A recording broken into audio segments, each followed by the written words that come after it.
Somos mais de 7 bilhões de pessoas no mundo. Todos precisamos comer. Como dar conta disso? Graças aos avanços da agricultura, do beneficiamento, armazenamento e transporte, nos últimos 50 anos, aumentamos muito a produção de alimentos. Com toda essa tecnologia, produzimos comida suficiente para alimentar toda a humanidade. Mas mesmo assim, mais de 1 bilhão de pessoas passam fome por todo o mundo. Essa situação se explica em parte pelo desperdício. Só no Brasil, 1/3 dos alimentos são desperdiçados. Isso acontece na colheita, no armazenamento, no transporte e no consumo. Desperdiçar alimentos é desperdiçar trabalho, água, energia, combustível e outros recursos, além de dinheiro e nutrientes importantes para o nosso corpo. 52,5% da população brasileira consome mais do que precisa, ganhando peso e ficando muito acima do ideal. Esse consumo excessivo pode gerar obesidade, além de problemas graves de saúde, como diabetes, infarto e hipertensão.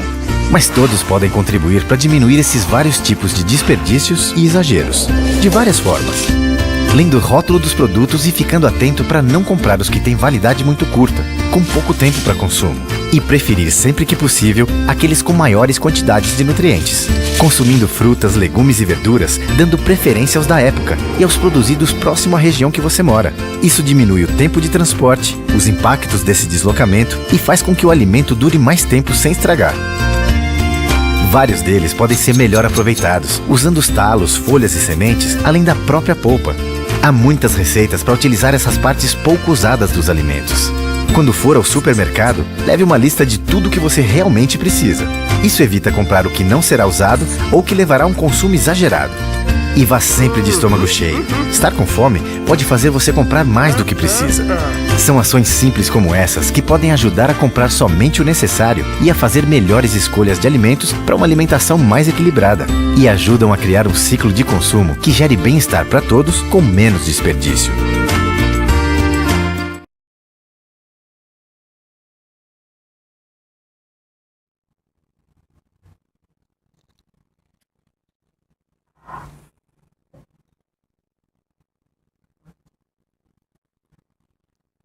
Lagoa TV, programa Conversa Franca com Oscar Grau. Esse programa acontece todas as sextas-feiras, das 21 horas às 22 horas. Hoje nós temos um assunto de máxima importância porque tratamos de prevenção, saúde e contamos com a presença de Flávio Aren, que é funcionário público municipal e que foi um dos organizadores da Conferência Municipal de Vigilância em Saúde. A senhora Ida Costa, que no simpósio, na Conferência Municipal, foi uma das indicadas para participar da Conferência Estadual em Saúde. E a professora Ida Costa foi acompanhada por Cristiano de Lima, que foi o representante de gestão. Cristiano, por compromissos antes assumidos, não pôde participar do nosso programa de hoje. Então, os nossos agradecimentos pela presença e, com a palavra, os nossos convidados. Bom, boa noite, Oscar, boa noite, Ida, boa noite aos ouvintes, aos telespectadores.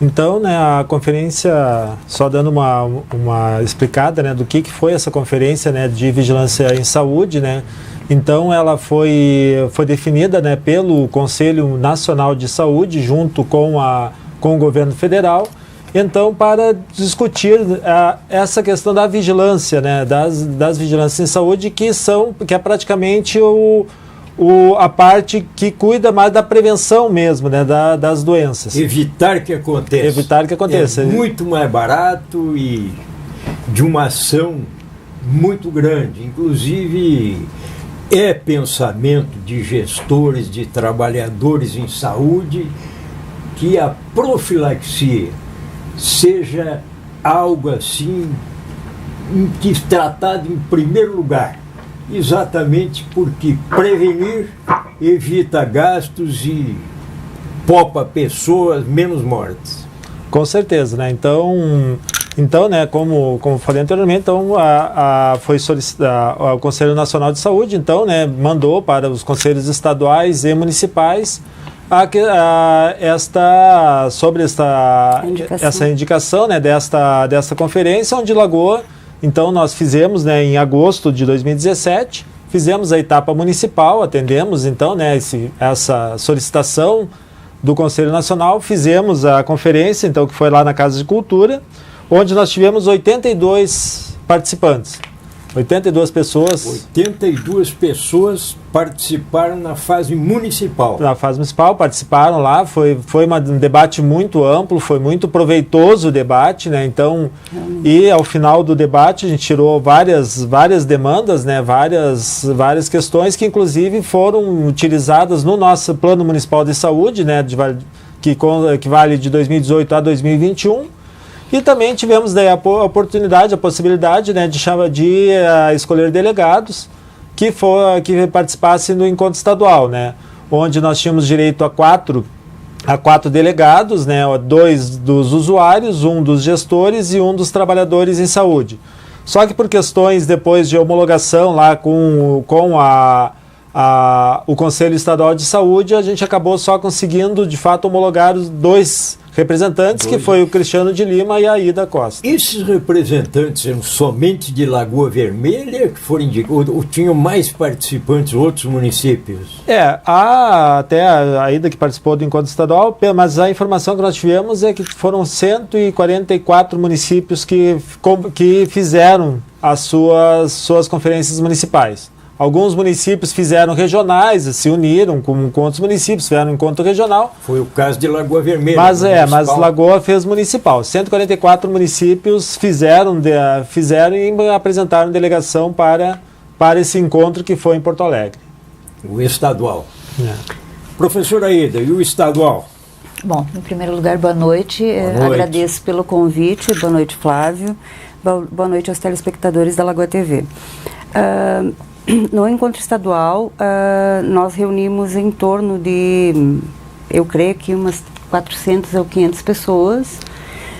Dessas, nós tiramos uma delegação de 64 delegados para o encontro nacional, para a Conferência Nacional, a primeira Conferência Nacional de Vigilância em Saúde. E discutimos as teses levadas de todos os municípios lá, e daí foi feito um apanhado dessas teses dessas propostas de todos os municípios, e retiradas as duplicidades, nós levamos para Brasília em torno de 40, 50 propostas, que lá viraram aí somente 8 do Rio Grande do Sul, porque daí agrega com os outros estados, o que coincide e tal. Então nós ficamos com 8 propostas puras do Rio Grande do Sul, sendo que dessas 8, 2 eram oriundas de Lagoa Vermelha. E nesse encontro em Brasília, o número aproximado de pessoas que participaram? Em torno de 2.000 pessoas. 2.000 pessoas em Brasília tratando de saúde. 2.000 pessoas divididas em 4 eixos discutindo saúde. Então a gente tinha trabalho de grupo, a gente teve plenárias, painéis e etc. E daí trabalhos de grupo, e nesses trabalhos de grupo a gente votou as propostas que estavam no caderno consolidadas da Nacional. Que saíram de todos os estados. De todos os estados do Brasil. Então ali em torno de 2.000 pessoas que debateram as moções, as propostas apresentadas pelos estados. Perfeitamente. E uma pergunta, as propostas dos estados eram parecidas ou existe uma diferença muito grande no trato à saúde entre os estados? Na verdade, devido às nossas proporções continentais, territoriais, né, tem peculiaridades. Tem, na verdade, a orientação da conferência do Conselho Nacional e dos organizadores da conferência era que a gente tratasse de coisas a nível nacional, que a gente pudesse apanhar. Exato.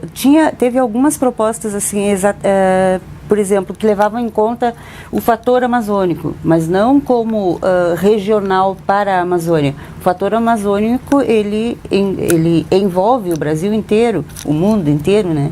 Nós dependemos da Amazônia. Então, assim, vieram propostas que defendiam o fator amazônico, mas que eram de interesse de todos nós. De todos. Exato. Mas realmente o Brasil é um continente, né? Exatamente. E o clima tem todas as situações de clima, como o Rio Grande do Sul, totalmente diferente de Amazonas, Rio, Ceará. Bahia, né?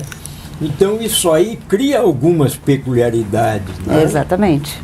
E essa discussão torna-se interessante, mais muito bonita. Muito rica, muito rica. A diversidade cultural que se vê também, porque nessas conferências normalmente acontecem também momentos de cultura, né? Então tem apresentação de indígenas, tem uma série de apresentações das delegações. Algumas delegações preparam apresentações culturais. Então a gente aprende muito também.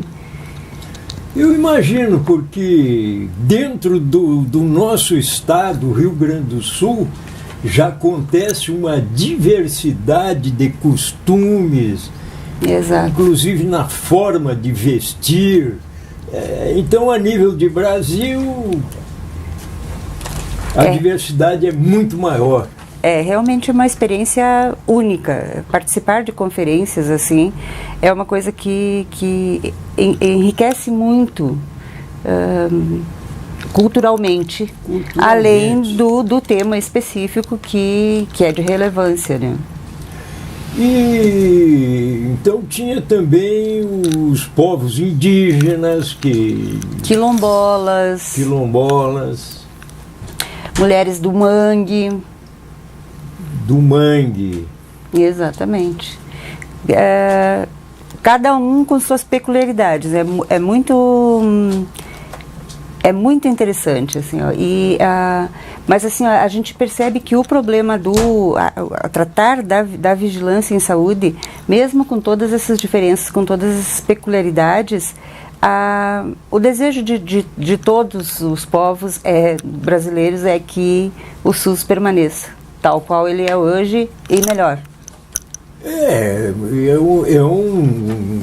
Dá oportunidade a todos, né? A saúde me parece não, tenho certeza que é realmente o bem maior. Com certeza. Uma pessoa com saúde tem todas as condições de efetuar o seu trabalho, enfim, prestar assistência a seus semelhantes. Agora, perdeu a saúde, é bem complicado. Vão todas as condições. Exatamente.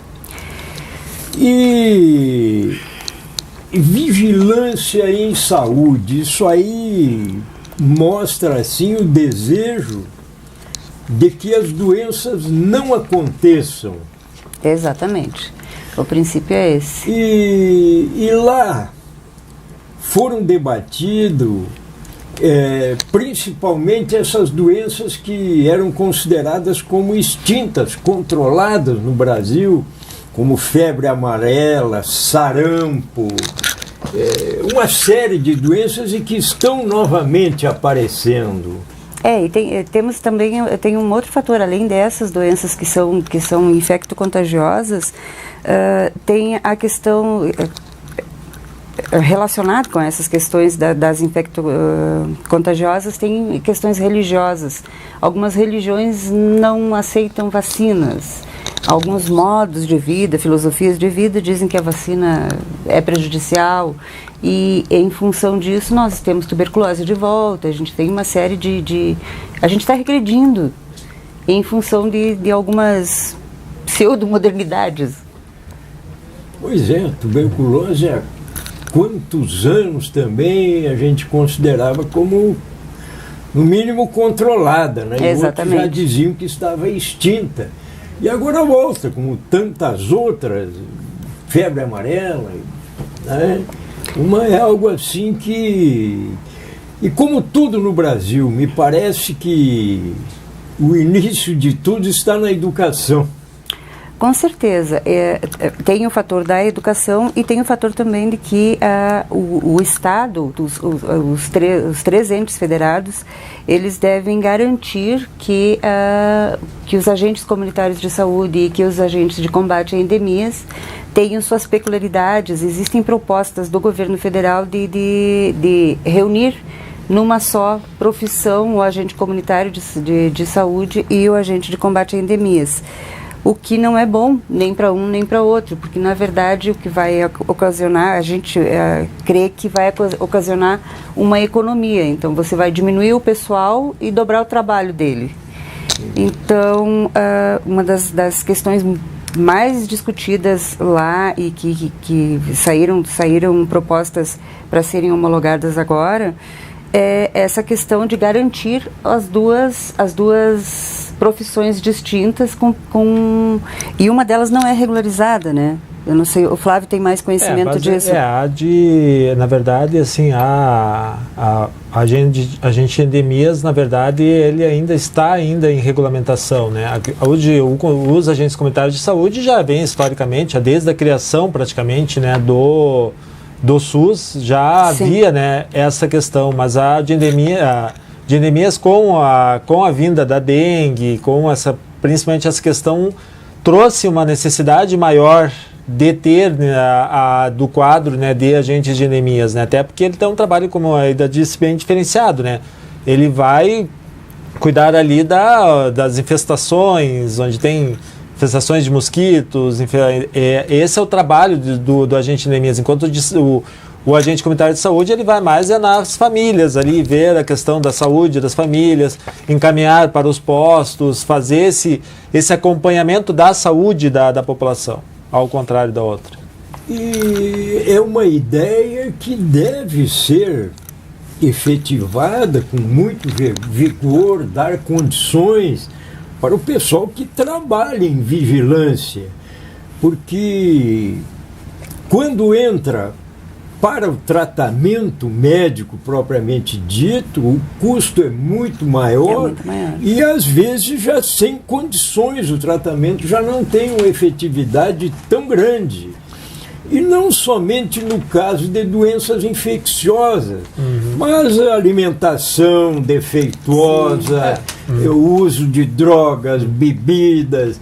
Então esse contato com a família é de suma importância, né? Até cabe, explicando, né, que a vigilância em saúde, né, na verdade, ela é dividida em 4 áreas, né? Então, é a vigilância sanitária, né, que é a que cuida da questão da alimentação, da questão do comércio, da comercialização dos produtos, higiene, essas questões todas. Temos a vigilância epidemiológica, né, que cuida dessas doenças, desses agravos, né, essas doenças de agravos. Nós temos a vigilância ambiental, então, que cuida da questão dos vetores, mosquitos que causam dengue, o barbeiro, né, que é um problema também grave, né, que traz a doença de Chagas, e os próprios bichos peçonhentos, né, também, que nós temos um grande problema também dos bichos peçonhentos, né, e também a saúde do trabalhador, a vigilância em saúde do trabalhador, que cuida dos acidentes de trabalho. Essas 4 áreas bem estruturadas, elas praticamente fazem a prevenção mesmo das doenças. Elas evitam boa parte dos atendimentos que acabam caindo lá no posto de saúde.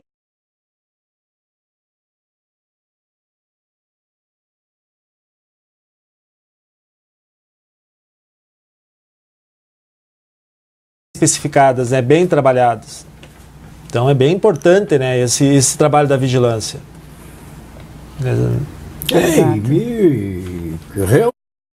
É bom que se repita que as escolas tenham um programa de que esses alunos, é a forma mais fácil e mais abrangente é iniciar com as crianças no colégio.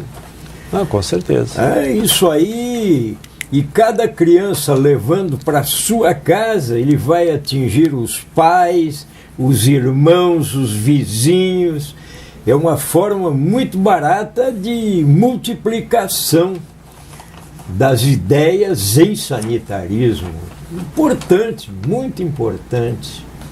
Sim, claro, esse é o trabalho, né? Então, que tem que ser, né, especificado, que ele evita, difundido, né? Difundido, ele traz daí evita, né, a doença. Exato. E assim, é isso que o senhor fala de levar para as crianças, a melhor forma de atingir as famílias é realmente, na questão de conscientização, é realmente chegar nas crianças. E eu acho que quando a gente estiver em Lagoa Vermelha uma equipe bem formada de agente de combate às endemias, a gente tem possibilidade de repente, junto com a Secretaria da Educação e mesmo com as escolas estaduais, ir para as escolas e fazer conversas com essas crianças e explicar, porque é uma poça d'água numa tampinha de garrafa, você está expondo. Nós estamos com infestação do Aedes aegypti aqui em Lagoa. Então essa é a necessidade de que essa equipe se estruture rapidamente. E nós temos vários fatores que estão dando força para essas infestações, não só para o Aedes, como outros mosquitos que viviam nas matas com um grande número de animais, onde eles alimentavam-se do sangue desses animais, e com o desmatamento, plantio agrotóxico, faz com que esses animais venham para o perímetro urbano. Exato. E junto eles trazem as contaminações de várias doenças, né? Exato. Então a gente nota assim que são vários fatores que um depende do outro, né? Com certeza. Educação de preservação da flora, da fauna, inclusive agora com a febre amarela, é muito importante, deve ter sido discutido o controle de esses macacos, bugios, porque eles são os primeiros que mostram a presença da infecção da febre amarela. E é muito importante também que as pessoas façam uma distinção. Ele não transmite a febre amarela. Ele realmente tem que ser observado para que, se ele adoecer, a gente sabe que ali tem um mosquito que está disseminando ou transmitindo a doença. Então não pode matar o bugio. Que é um erro muito grande, que já foi feito, esses animais. Já foi feito. Nós temos, inclusive, assim, estamos há 3 anos, eu acho, já em Lagoa Vermelha, e eu nunca mais vi um bugio. Isso é uma coisa extremamente preocupante. E eles já estão acuados pelo desmatamento, né? Também. Mas assim, em lugares que a gente via, tipo aqui, aqui perto da colina da Lagoa, da Vila Oliveira ali, nessas matas tinha, e agora a gente não vê mais. Não ouve o grito. Não se ouve o grito. E é importante também, né, esse cuidado, até porque nós aqui, por exemplo, agora vindo para o município, né, Lagoa Vermelha, ela cruza duas estradas, né, federais cruzam pelo município, né, então é muito fácil daqui a pouco alguém infectado passar por aqui, daqui a pouco um mosquito pica, já começa a transmitir. Imagina, né, o que seria, né, o problema que seria, né, para o município. Ou um vetor já contaminado, um mosquito de qualquer espécie dessas, vinha num carro, num caminhão. Hoje, com as nossas estradas, num dia atravessa estados aí, né? Exatamente. E tem um estudo, uma vez nós vimos um estudo que o mosquito, até num vinco do pneu do carro, se tiver um vinco ali que fica uma gota d'água ali, se tiver o ovinho, ele vai se criar, ele pode viajar vindo de todos os lugares, e aqui ele eclodir o ovo e aí criar uma espécie, né? Vir um foco, né? Então é muito importante esse trabalho, né? A gente prevenir antes que aconteça um problema, né? Antes que a gente fique... Então, enquanto a gente está ainda só, digamos, quando aparece, casos são autóctones, né? São de fora, mas evitar de que acaba acontecendo casos aqui dentro, né? E a prevenção depende, logicamente, das pessoas, dos funcionários que trabalham nessa atividade, mas muito também da população. E a população tem uma importância muito grande no controle dessas doenças, né? Com certeza, assim, a gente vê muito, até agora na semana passada, né, a administração municipal criou, né, fez um documento, né, para cobrar, né, que os cidadãos que têm terrenos, né, abertos, assim, que limpem seus terrenos, né, porque aí que a gente está vendo muito dessa questão, né, nós estamos com casos muito fortes de escorpiões, como escorpiões, o próprio mosquito, né, então, nossa Lagoa, então, acabou se transformando num município considerado infestado, né, do mosquito Aedes aegypti. Então, é essa questão. Então, se a população cuidar do seu terreno, cuidar da sua... Se todos cuidarem fizerem a sua parte, praticamente não há a gente pode... O trabalho até ver outras questões que não há necessidade disso, né? Se a população ajudar, colaborar. Então, isso é muito importante que a população colabore, né? Cuide do seu terreno, limpe, não deixe potes que tenham água, latas, garrafas quebradas. Então... Fica a água da chuva, é um excelente local para a procriação do mosquito. Com certeza, com certeza. Professora Aida. Pois não. Brasília. Falamos no município, no estado, Brasília. Então, como foi a escolha dos representantes gaúchos nesse encontro em Brasília? Na verdade, é assim, tanto aqui na Conferência Municipal a gente trabalhou em grupo, e no Estado a gente foi trabalhar em grupo também. Nos trabalhos em grupos no Estado, a gente fez as eleições em grupos. Aí foram eleitos representantes de usuários numa sala, representantes de gestores de outra, representantes de trabalhadores em saúde em outra. E as pessoas se candidatavam a ir. E realmente a participação é grande, mas a vontade de seguir em frente numa conferência, ela não é tanto assim. Na sala que eu estava, nós estávamos com a Macro Norte, que é toda essa região aqui, Palmeira das Missões, Passo Fundo, só a sexta coordenadoria tem 62 municípios. 64 municípios. Então, tu imagina mais as outras duas ou três coordenadorias, né, que pegam a Macro Norte. Então, era um bando de gente, de usuários. E nós nos candidatamos em 3 ou 4. Na minha sala... Não teve votação, foi aclamação, porque uma não podia, a outra naquela data tinha formatura. Exato. Para participar em Brasília. Então a gente saía delegado pelo grupo, e daí na plenária final a gente era homologado ou não. Fomos homologados, e aí tinha a etapa nacional. Aí que nos... E 2.000 pessoas, acomodações, como acontecia? Na verdade, assim, aí a conferência, ela no estado, ela foi bancada pelo Estado e pelos municípios. Para nacional, o Estado proveu as passagens aéreas de todos os participantes e o Ministério, juntamente com o Conselho Nacional, acomodações em Brasília e toda a estrutura, tanto o transporte e tudo lá dentro.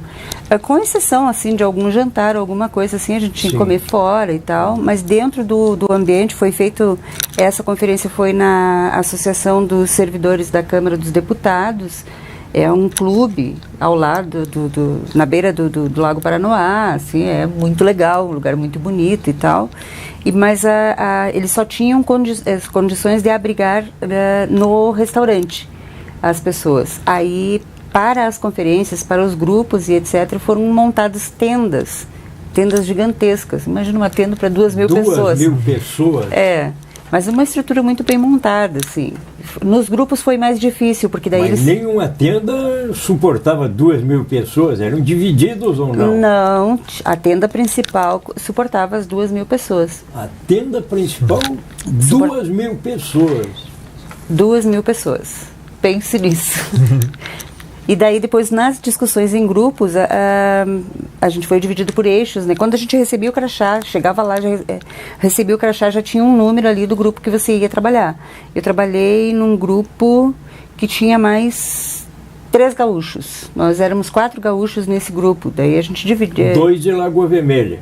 Não, o Cristiano era num outro grupo. Num outro grupo. Isso, eu era do grupo 7 e ele era do 13, eu acho.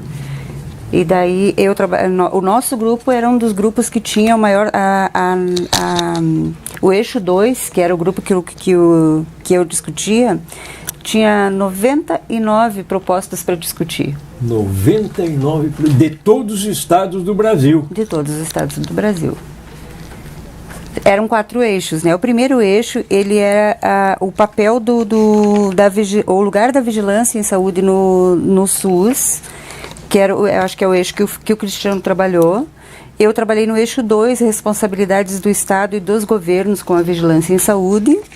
E daí o eixo 3 era... Eu não trabalhei com o eixo 3. Olha como era grande o eixo 2. Eixo 3, saberes, práticas, processos de trabalho e tecnologias da vigilância em saúde. E o eixo 4, que era o último eixo, é vigilância em saúde participativa e democrática para o enfrentamento das iniquidades sociais em saúde. E aí dessas propostas a gente leu todas as propostas, digamos, falando especificamente do grupo 2, a gente leu todas as 99 propostas e uma a uma a gente foi destacando coisas que a gente achava que deveria suprimir, não podia aumentar nada, não podia acrescentar uma vírgula, a gente podia suprimir parcial ou totalmente a proposta.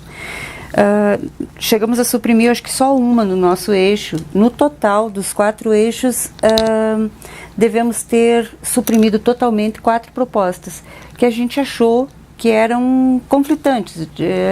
Uma referia-se, inclusive, à vacinação de animais, aquela questão da leishmaniose, que o cão deixa de apresentar os sintomas, sim, mas ele continua transmitindo, e que a gente achava que essa vacina não deve ser bancada pelo SUS, porque ela é paliativa e não traz um benefício para o ser humano, que é o nosso ponto principal aqui, né?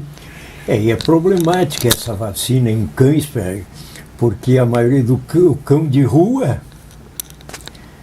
ele tem que estar chipado para ter para você ter um controle, né? E sim, em municípios pequenos,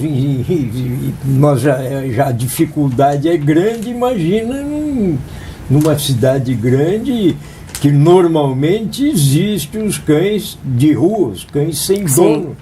Exatamente. Aqui em Lagoa a gente já tem muito, né? Aqui tem muito. Apesar de ter as ONGs e etc., mesmo assim a gente ainda vê bastante, né? Tem épocas assim que tem bastante cães na rua. Mas tem uma conscientização, assim, a gente percebe já uma conscientização das pessoas em relação aos animais de rua. E não somente cães, porque em humanos 78% das doenças infecciosas são transmitidas pelos animais. Exato. Então é uma gama de doenças que tem uma importância, as zoonoses, né? Sim, as zoonoses tem que combater, né? E assim, ó, das propostas que nós levamos de Lagoa Vermelha, nós aprovamos lá para o relatório final garantir o financiamento tripartite com manutenção do bloco de financiamento da Vigilância em Saúde, conforme a portaria GMMS 204 de 29/1/2007, para manutenção e ampliação das ações de prevenção e controle das doenças e agravos e educação permanente, priorizando o público em detrimento do privado na tomada de decisões em saúde, respeitando a acessibilidade e as especificidades regionais. Essa é uma das propostas que a gente conseguiu passar aqui. Foi incrementado alguma coisa, mas ela originalmente ela saiu daqui também. Não quero dizer que outro município não tenha levantado, mas é uma das que a gente levou daqui. E uma pergunta: em nenhum momento foi discutido essa obrigatoriedade de 15% em saúde? Me parece que isso aí cria um problema muito grande, porque uns precisam muito mais do que 15 e outros não precisam. Eu acho que esta liberdade poderia ficar a cargo dos conselhos municipais, estaduais e federais, né? Mas dá uma liberdade, porque normalmente está faltando verba. É o caso do município de Lagoa Vermelha. Uhum.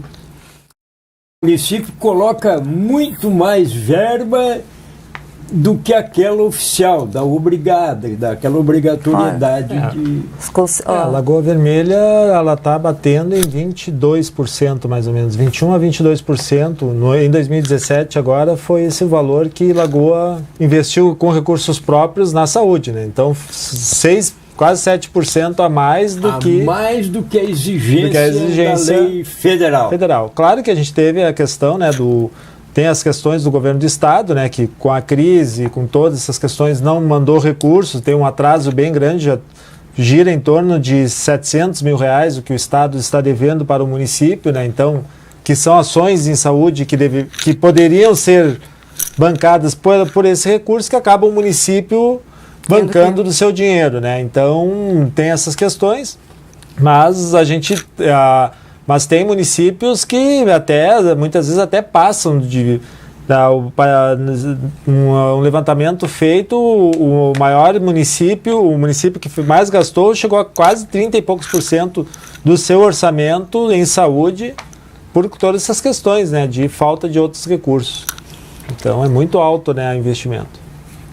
Na verdade, a gente não chegou a discutir essa questão em específica, porque ela é da saúde como um todo. Sim. E nós estamos preparando para esse ano a Conferência Nacional de Saúde, que daí é a geral, que é a 16ª, né? Essa 16ª. Realizar-se quando? Em 2019. 2019. O nacional vai ser em 2019, mas agora talvez os municípios, acho que também ali para o início de 2019 já devem fazer as suas municipais. No mesmo municipais. Aspecto como foi a de vigilância. Que daí que na verdade essa Conferência Nacional em Saúde, ela vai preparar o próprio plano, né, nacional de saúde, né, que também tem a validade, né, porque os planos, né, de saúde, eles são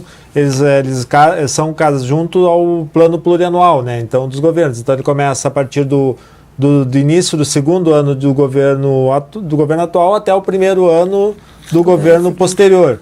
Ele tem esse período, né, então, claro, essa Conferência Nacional, ela vai preparar com isso, né, o documento, né, que vai basear a saúde nacional, estadual e nacional para os próximos, a partir de 2020 ali, né, de 2020 a 2023, né, que é o período que vai ter. Então é muito importante esses debates, né. E além de tudo dá oportunidade para a participação popular. Eu queria chegar nisso. Que é realmente quem sente o problema, né? Que às vezes dentro de gabinetes, ar-condicionado e outras mordomias, fica difícil de sentir o problema daquele que está lá no trabalho, na rua, e na maioria das vezes em condições adversas, condições ruins, né? Exato. A gente falou muito lá e tivemos, até o presidente da Anvisa frisou muito isso na fala dele, que o controle social ele é essencial. A população, os conselhos estarem atentos e participantes e não permitir que as administrações interfiram na legislação dos conselhos, porque já existem vontades em alguns estados, inclusive alguma intervenção em conselhos. E a gente tem que lutar pela garantia do controle social, porque eu acho que é o único espaço democrático que nos resta além do voto, né? E a gente está participando da formulação das políticas e ajudando na gestão do financiamento das políticas públicas, né? Como um todo, não só na área da saúde, em todas as áreas, eu acho, inclusive na educação. Mas deve ser frisado que toda e qualquer participação popular traz a realidade. Reunião da delegação do Rio Grande do Sul antes de ir para a plenária. Isso aí era... Qual é o local aí?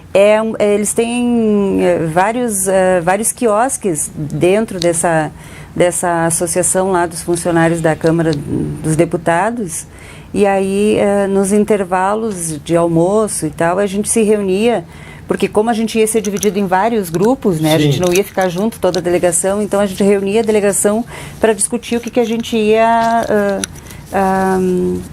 defender juntos em grupos separados. A gente pegava o material e estudava até na hora do almoço. E aqui é o grupo do Rio Grande do Sul. Exatamente, com poucas faltas aí, mas é o grupo do Rio Grande do Sul. O nosso presidente do Conselho Estadual está com a mão no rosto lá, não dá para ver ele, mas é o Cláudio Augustin ali. É de... Porto Alegre. Porto Alegre. Isso, Porto Alegre. A presidente do Conselho Estadual.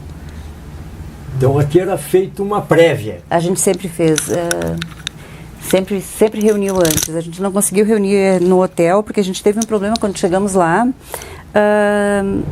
Nós ficamos para trás, umas 20 pessoas ficamos para trás do grupo, porque ficamos discutindo algumas coisas mais... E fomos no último ônibus para o hotel. Quando chegamos no hotel, não tinha lugar para nós. Então a gente ficou em torno de 1h30 esperando resolverem o problema. Ligamos para o presidente do Conselho Nacional e tem um rapaz do Rio Grande do Sul que é a gente, eu nunca lembro o nome dele, Fernando Pigato, a gente chama de Peixe, e para nos ajudar, e aí liberaram a nossa entrada. Eu sei que na primeira noite, depois de todo o cansaço de ter saído de Porto Alegre de manhã e passado o dia em conferência e tal, nós fomos dormir quase 2h da manhã. Foi de 27 de fevereiro a 2 de março. Exato. Então, em 5 dias. 4 dias. 4 dias. Não, 27, 28, 4 dias. Dá uns 4 dias, 4 dias de conferência. 27 deve ter sido instalação, né? A gente teve painéis à tarde. Nós chegamos lá em torno de 2h da tarde, quase. Porque o nosso voo foi o último que saiu de Porto Alegre. Nós saímos às 10h28 de Porto Alegre e chegamos lá quase 1h da tarde. Aí até o deslocamento até o local do evento. Aí ainda fomos comer antes, né? Sim, demora. Daí teve painéis, teve o presidente da Anvisa nesse primeiro dia, teve uma fala do presidente do Conselho Nacional e a instalação oficial às 19h do primeiro dia, do dia 27. E as demandas a destacar? Na verdade, a garantia de um SUS público e de qualidade, né, acho que demanda geral, assim, todos os grupos discutiram isso. Eu não tenho muito claro agora que eu estou sem a minha anotação, mas a garantia do SUS, a garantia das profissões dentro do SUS. Existe uma proposta também de uma carreira do SUS que ela seja balizada nacionalmente, tanto dos enfermeiros quanto dos agentes comunitários de saúde, dos agentes de combate a endemias e etc.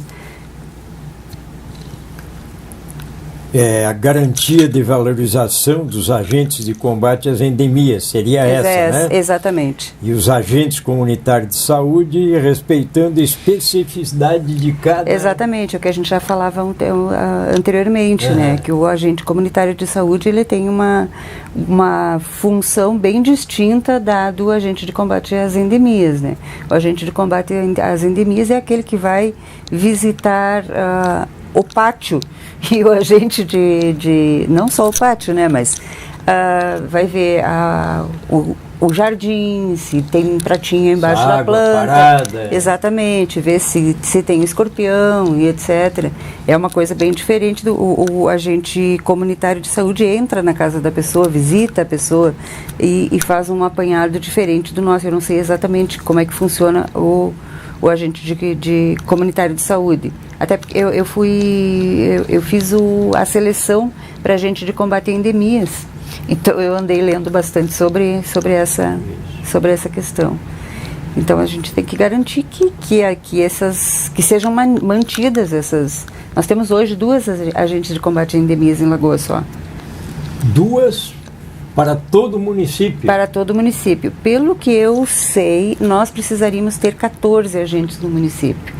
Já foi feito o processo seletivo, já foi homologado, só que ainda não foi feita a formação para fazer o chamamento dessas pessoas para começarem a trabalhar. Então tem um déficit em Lagoa Vermelha de 12 agentes. Mas o edital que eles lançaram foi para 3. Mais 3, com 2 seriam 5. Exatamente, no município que precisa de 14. Mesmo assim, faltariam 7. Faltariam 9. São 12? O quadro necessário, 12? 14. 14. 14. Pelo número de edificações, né, de habitações. Não é pelo número de população, é pela... Isso é importante que trabalhadores em saúde, conselhos, façam que os gestores ouçam, saibam também dessas necessidades. Exato. É uma importância a questão dos conselhos, né, principalmente os conselhos de saúde, né, ele é um dos conselhos mais fundamentais, mais importantes, né, de qualquer administração.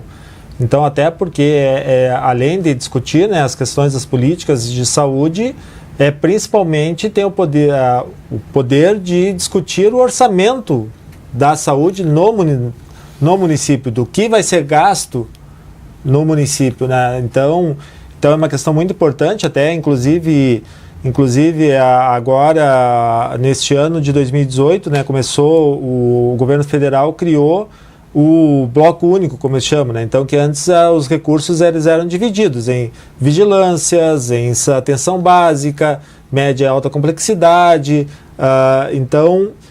e agora não, agora o governo federal está mandando num valor unificado esses recursos, então iria para um caixa único. E aí sim, só que isso era uma ideia do ministro da Saúde, mas então o Tribunal de Contas da União e o Ministério do Planejamento, o que eles fizeram? Qual foi a contrapartida que eles pediram para que pudesse liberar esse recurso?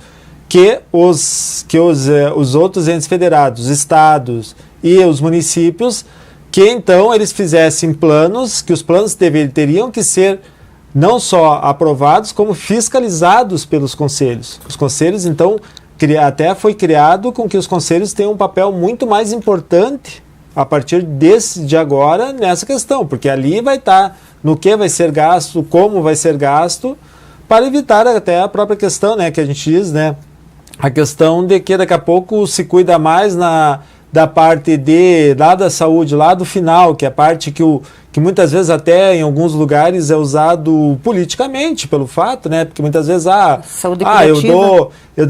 vou dar o cara chega lá na frente na porta do secretário pedindo um remédio, eu dou o remédio, o cara está pedindo uma consulta, damos a consulta, está pedindo um exame, damos o exame, que na verdade não vai curar, não vai... E é muito mais caro. É muito mais caro, não vai curar, mas que vai trazer aquele benefício, digamos assim, para o cidadão. O cidadão vai achar, bom, ó, eles fizeram o que eu pedi. Então, não vai trazer a cura, mas...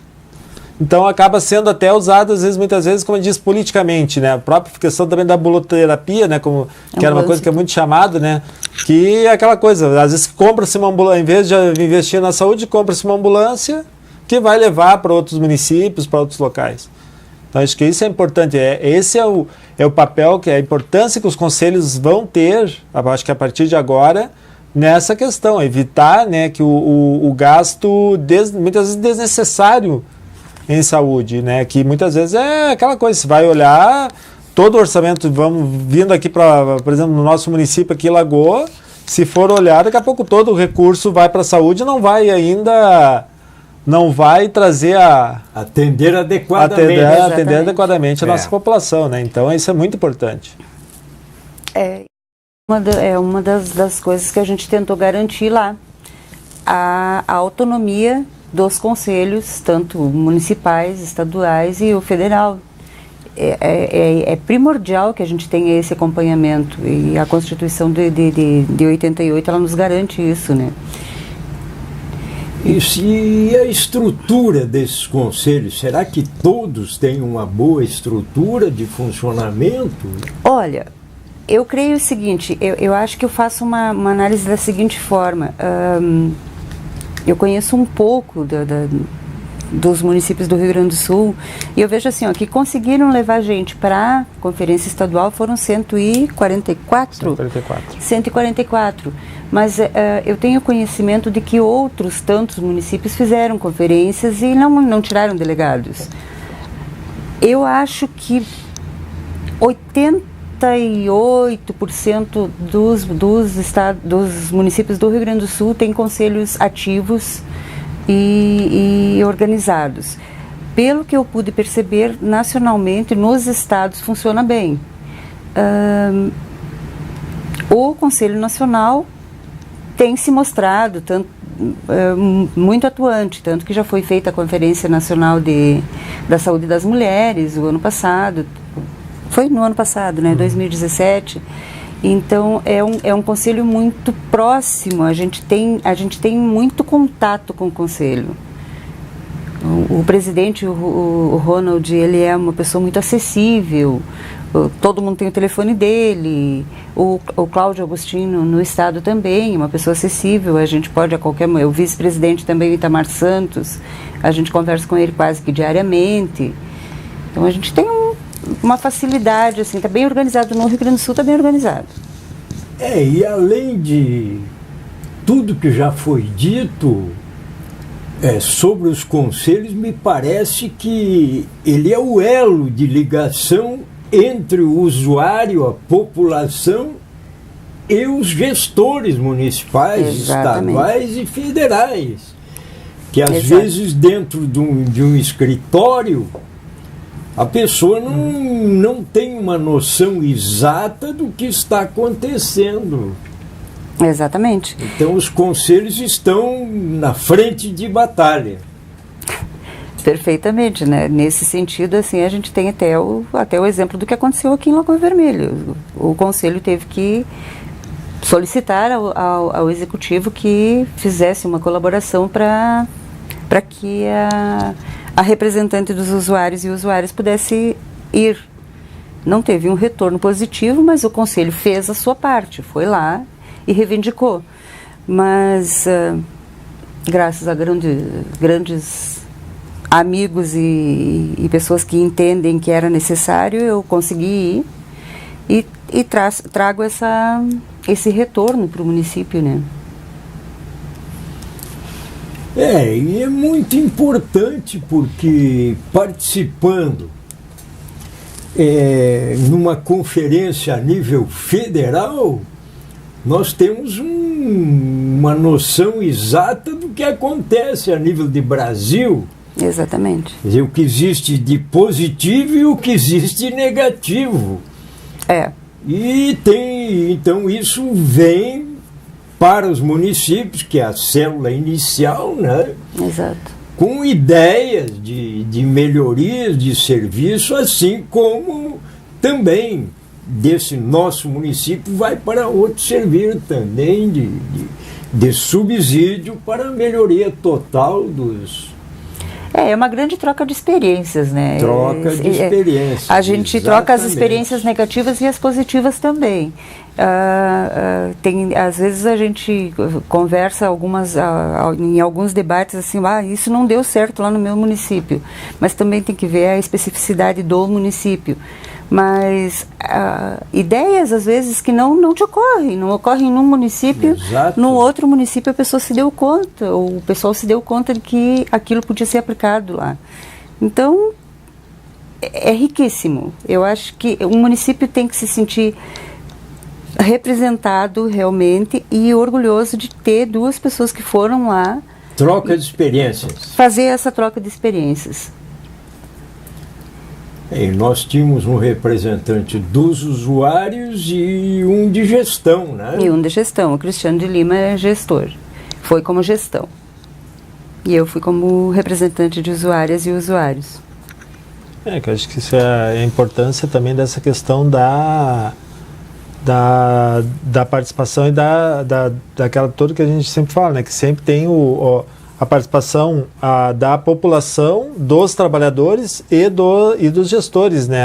As paridades, né? Como dizem, né? Então, é muito importante que sempre tenha, onde vai o usuário, tem que ter um da outra área, do gestor ou dos trabalhadores. Então, sempre é importante esse elo e não ter aquela coisa, daqui a pouco tem mais gestores do que usuários. Sim. Pode...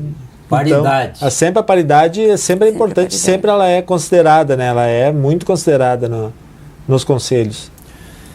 Nós agradecemos a presença do senhor Flávio Arendt, da senhora Ida Costa. Realmente, saúde é de uma importância capital e desde o nosso nascimento até o final da nossa vida, nós temos que cuidar da saúde. Então, Lagoa TV agradece o comparecimento dos senhores e da senhora e repetimos, programa Conversa Franca com Oscar Grau acontece todas as sextas-feiras das 21 horas às 22 horas. Os nossos mais sinceros agradecimentos.